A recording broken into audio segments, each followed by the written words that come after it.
The biotech industry has always been a high-stakes bet on winners and losers, but Sanofi is employing a little-used deal maneuver to value promising drugs and acquire Genzyme, and setting a clear roadmap for more deals to get done in this space. To address the risk around developmental drugs in the pipeline, Sanofi is including an earn-out instrument called Contingent Value Rights, or CVRs, to seal the deal with Genzyme. Well, the discussion around contingent payments is frequent, in fact, universal, because of the questions of whether products get approved and how successful they are.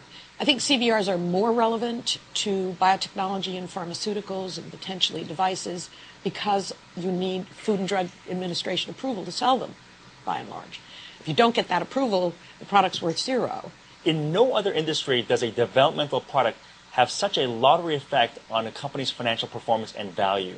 Human Genome Sciences is a recent high-profile example. Back in July 2009, the company announced positive test results for its lupus drug Benlysta.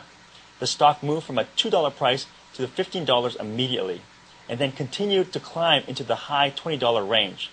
Of course, there are other examples where disappointing results shaved 50 to 70% off of a biotech company's value. So determining fair value is very difficult, especially in an M&A negotiation.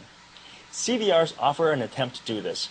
This tradable share, which was inserted into the Sanofi Genzyme deal, isn't being used for the very first time, and it certainly won't be the last.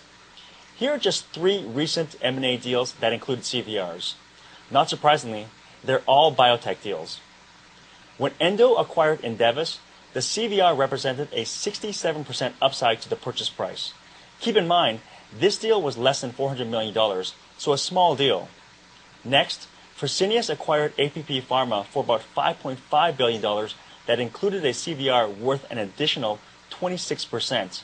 And finally, Celgene bought Abraxis Bioscience for about $3 billion with a CVR that could pay out another 13% if milestones are reached. Over the past 8 months, Genzyme has adamantly argued that Sanofi isn't paying for the upside potential of its most promising pipeline drugs. There's probably never been as wide a divergence of opinion about products, certainly that I've seen in my career of almost 25 years. By attaching a CVR to this high-profile deal, these instruments have been thrust into the limelight and should become a common tool to bridge large valuation disagreements in M&A deals. I'm Richard Lee. This is Reuters.